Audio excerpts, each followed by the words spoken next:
નમસ્કાર મિત્રો, સ્વાગત છે તમારું મારી ચેનલ ગુચ્ચુ હેલ્થી હેબિટ્સ પર। વૃદ્ધાવસ્થામાં પાચન તંત્રને સ્વસ્થ રાખવા માટે તમારે 8 વસ્તુઓ ખાવી જ જોઈએ। નમસ્કાર મિત્રો, જય શ્રી કૃષ્ણ, હર હર મહાદેવ। મિત્રો, વૃદ્ધાવસ્થા એક એવો તબક્કો છે જેમાં શરીરના બધા જ અવયવો ધીમા પડવા લાગે છે, હાડકાં નબળા પડી જાય, સ્નાયુઓ ઢીલા પડી જાય છે અને સૌથી અગત્યની તેનું પાચન શક્તિ નબળી પડી જાય છે।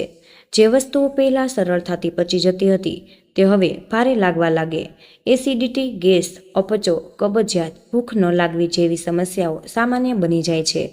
આવી સ્થિતિમાં યોગ્ય ખાવાની ટેવ અપનાવી ખૂબ જ મહત્વપૂર્ણ બની જાય છે। આજે જ આ વિડીયોમાં અમે તમને જણાવશું કે વૃદ્ધાવસ્થામાં પાચન તંત્રને મજબૂત રાખવા માટે કઈ 8 વસ્તુઓ જરૂરી છે જેનો તમારે દૈનિક આહારમાં સમાવેશ કરવો જોઈએ। વિડીયોમાં આગળ વધતા પહેલાં મિત્રો, મારી તમને એક જ નાની વિનંતી છે કે જો તમને આ વિડીયો પસંદ આવે તો આ વિડીયોને લાઇક અને શેર જરૂરથી કરજો અને કમેન્ટ બોક્સમાં જય મા લક્ષ્મી અવશ્ય લખી દેજો। મિત્રો, આ વિડીયો ખૂબ જ મહત્વપૂર્ણ બનવાનો છે, તેથી જ આ વિડીયોને સ્કીપ કર્યા વિના અંત સુધી જોતા રહેજો। નંબર 1, વરિયાળી પેટ સાફ કરે છે અને ગેસથી છુટકારો અપાવે। મિત્રો, આયુર્વેદમાં વરિયાળીને અગ્નિદીપક માનવામાં આવે છે, એટલે કે પાચન શક્તિ વધારવામાં મદદરૂપ છે। વૃદ્ધ લોકો ઘણીવાર ભોજન પછી ગેસ, અપચો અને ભારેપણાની ફરિયાદ કરે છે। વરિયાળી આ સમસ્યાઓમાં રાહત આપે છે।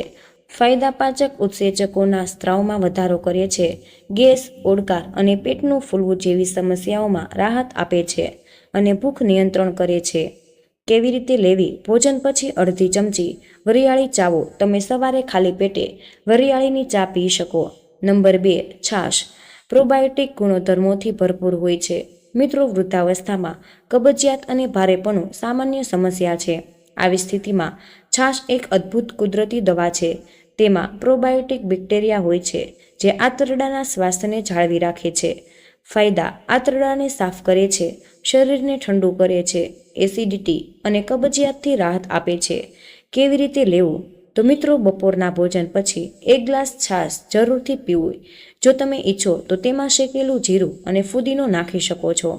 આગળની માહિતી જાણવા પહેલાં મિત્રો, હજુ સુધી તમે આ વિડીયોને લાઇક નથી કર્યો તો કૃપા કરીને એક લાઇક કરી કમેન્ટ બોક્સમાં જય માતા લક્ષ્મી જરૂરથી લખી દેજો અને અમારી ચેનલ ઉપર નવા હોય તો ચેનલને પણ સબસ્ક્રાઇબ કરીને બાજુમાં આપેલા બેલ આઇકનને પ્રેસ કરી ઓલ ઉપર સેટ કરી દેજો, જેથી તમને નવા વિડીયોની નોટિફિકેશન તરત જ મળતી રહે।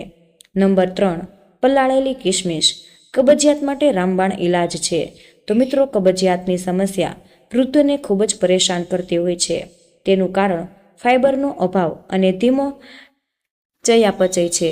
આવી સ્થિતિમાં કિશમિશ એટલે કે મુનક્કા ખૂબ જ ફાયદાકારક માનવામાં આવે છે। ફાયદો: ફાઇબર અને આયર્નથી ભરપૂર, આંતરડાને નરમ કરીને આંતરડાની ગતિને સરળ બનાવે છે અને શરીરની ઊર્જા જાળવી રાખે છે। મિત્રો, તે કેવી રીતે લેવું? રાત્રે 8 થી 10 કિશમિશ પાણીમાં પલાળી રાખવી અને સવારે ખાલી પેટે ચાવીને ખાઈ જવી અને પાણી પી જવું। નંબર 4, લસણ પેટને મૂળથી સાફ કરે છે। તો મિત્રો, લસણમાં એવા સંયોજનો હોય છે જે વૃદ્ધાવસ્થામાં પાચન તંત્રને મજબૂત બનાવવામાં મદદરૂપ બની શકે છે। તે આંતરડામાં રહેલા હાનિકારક બેક્ટેરિયાને દૂર કરી દે છે અને સારા બેક્ટેરિયાને પ્રોત્સાહન આપે છે। એના ફાયદા કંઈક આ રીતે છે: ઉત્સેચકોનું ઉત્પાદન વધારે છે, ગેસ અને પેટના દુખાવામાં રાહત આપે છે, રોગપ્રતિકારક શક્તિને મજબૂત બનાવે છે। કેવી રીતે લેવું? મિત્રો, દરરોજ સવારે ખાલી પેટે 1 થી 2 કળી કાચું લસણ ખાઈ લેવું। જો તમે ઈચ્છો તો તમે લસણને ઘીમાં શેકીને દાળમાં ઉમેરી શકો।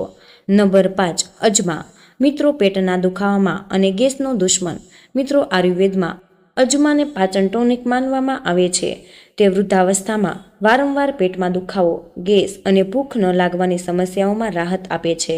ફાયદા: એન્ટી એસિડિક અને એન્ટીબેક્ટેરિયલ, કબજિયાત અને ગેસને નિયંત્રણ કરે છે અને મિત્રો, પાચન શક્તિ વધારે। કેવી રીતે તે મિત્રો લેવું? એને અડધી ચમચી અજમાને હળવી શેકીને ગરમ પાણી સાથે ખાઈ શકો। તમે અજમાની ચા પણ બનાવીને પી શકો છો। મિત્રો, આ વિડીયો વિશે તમારે શું અભિપ્રાય છે? કૃપા કરીને અમને કમેન્ટ બોક્સમાં જરૂરથી જણાવજો। ઉપરાંત આગળનો વિડીયો તમે કયા વિષય ઉપર જોવા માંગો છો તે પણ અમને કમેન્ટ કરીને જણાવજો। નંબર 6, કેળું પચવામાં સરળ, પોષક તત્વોથી ભરપૂર. મિત્રો, કેળું વૃદ્ધાવસ્થા માટે એક સંપૂર્ણ ફળ છે. તેમાં દ્રાવ્ય ફાઇબર હોય છે જે કબજિયાતમાં રાહત આપે છે. તે પેટને કોટ કરે છે જેનાથી એસિડિટી અટકાવે. ફાયદા: ફાઇબરથી ભરપૂર, તે શરીરને તાત્કાલિક ઉર્જા આપે છે અને પેટને ઠંડુ પાડે. મિત્રો, તે કેવી રીતે લેવું? તો મિત્રો, સવારે નાસ્તામાં એક પાકેલું કેળું ખાઈ લેવું. તમે તેને દૂધમાં પીસીને પણ લઈ શકો છો. બપોરે ન લ્યો તો મિત્રો, નંબર 7 ઈસબગુલ, કુદરતી ફાઇબરનો ભંડાર. મિત્રો, ગોળ છે એ વૃદ્ધો માટે વરદાન છે. તે મળને નરમ પાડે છે અને તેને આંતરડામાંથી સરળતાથી દૂર કરવામાં મદદરૂપ બની શકે છે. મિત્રો, એના ફાયદા કબજિયાતમાં ખૂબ જ ઉપયોગી છે. ગેસ અને પેટ ફૂલવાની સમસ્યામાં રાહત આપે છે અને કોલેસ્ટ્રોલ પણ ઘટાડે છે. કેવી રીતે લેવું? તો મિત્રો, રાતે સૂતા પહેલા 1 ચમચી ઈસબગુલ નવશેકા પાણી અથવા તો દૂધ સાથે લઈ લો. પીધા પછી તરત જ સૂઈ જાઓ. નંબર 8 હિંગ, પેટની ગંદકી દૂર કરે છે. તો મિત્રો, હિંગમાં બળતરા વિરોધી અને એન્ટીબેક્ટેરિયલ ગુણધર્મો છે. હિંગ અપચો, ગેસ, પેટના દુખાવા અને વૃદ્ધાવસ્થામાં પેટના ભારેપણામાં પણ રામબાણ ઇલાજ તરીકે કામ કરે છે. તેના ફાયદા: આંતરડામાંથી ગેસ બહાર કાઢે છે અને પાચન ઝડપી બનાવે છે અને ભૂખ વધારે છે. તે મિત્રો, કેવી રીતે લેવું? તો મિત્રો, તમે અડધી ચપટી હિંગ ગરમ પાણીમાં ઓગાળીને પી શકો છો. પાણી, શાકભાજી કે દાળને ગરમ કરતી વખતે હિંગ ચોક્કસ ઉમેરો. તો મિત્રો, જો તમે અહીંયા સુધી વિડીયોને જોયો છે તો મિત્રો, અમે તમને અમુક બોનસ ટિપ્સ પણ આપીશું. પાચન તંત્રને મજબૂત બનાવવા માટેના ઘરગથ્થુ નિયમો, જેમ કે નંબર 1 ધીમે ધીમે ચાવીને ખોરાક ખાવો. મિત્રો, વૃદ્ધાવસ્થામાં દાંત અને પાચન બંને નબળા પડી જાય છે. ખોરાક ઝડપથી ગળી જવાને બદલે તેને યોગ્ય રીતે ચાવીને ખાવો. નંબર 2 ખાવ અને સૂવા વચ્ચે ઓછામાં ઓછા 2 કલાકનું અંતર રાખવું. જમ્યા પછી તરત જ સૂવાથી પાચન બગડે છે અને ગેસ બને છે. નંબર 3 ઉફાળું પાણી પીવું. ઠંડુ પાણી પાચન પ્રક્રિયામાં વિક્ષેપ પાડે છે. ઉફાળું પાણી પાચન અગ્નિને પ્રજ્વલિત કરે છે. નંબર 4 જમ્યા પછી થોડીવાર ચાલો. મિત્રો, જમ્યા બાદ 100 પગલાં ચાલવાથી પાચનમાં પણ સુધારો થઈ જાય છે. નિષ્કર્ષ: વૃદ્ધાવસ્થામાં પાચન તંત્રની નબળાઈ ઘણી બધી બીમારીઓનું મૂળ બની શકે છે. તેથી 60 વર્ષની ઉંમર વટાવ્યા પછી તમારા આહારમાં એવી વસ્તુઓનો સમાવેશ કરો કે જે પચવામાં સરળ હોય, ગેસ ન બનાવે અને શરીરને પોષણ પણ આપે.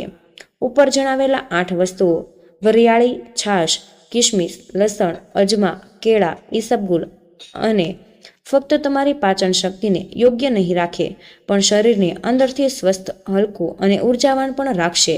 ધ્યાનમાં રાખો કે દરેક વ્યક્તિની તાસીર અલગ અલગ હોઈ શકે છે. કોઈ પણ નવી વસ્તુ નિયમિતપણે લેતા પહેલા તમારા ડૉક્ટરની સલાહ તમે અવશ્ય જ લઈ શકો છો. તો મિત્રો, જો તમને આ વિડીયો પસંદ આવ્યો હોય તો વિડીયોને લાઇક અને શેર જરૂરથી કરી દેજો અને અમારી આ ચેનલ ગુજ્જુ હેલ્થી હેબિટ્સમાં સબસ્ક્રાઇબ અવશ્ય કરી દેજો. સાથે જ કમેન્ટ બોક્સમાં જય માતા લક્ષ્મી જરૂરથી લખી દેજો, જેથી માતા લક્ષ્મીની કૃપા તમારા અને તમારા પરિવાર અને સ્વાસ્થ્ય ઉપર બની રહે. વિડીયો અંત સુધી જોવા બદલ આપનો ખૂબ ખૂબ જ આભાર.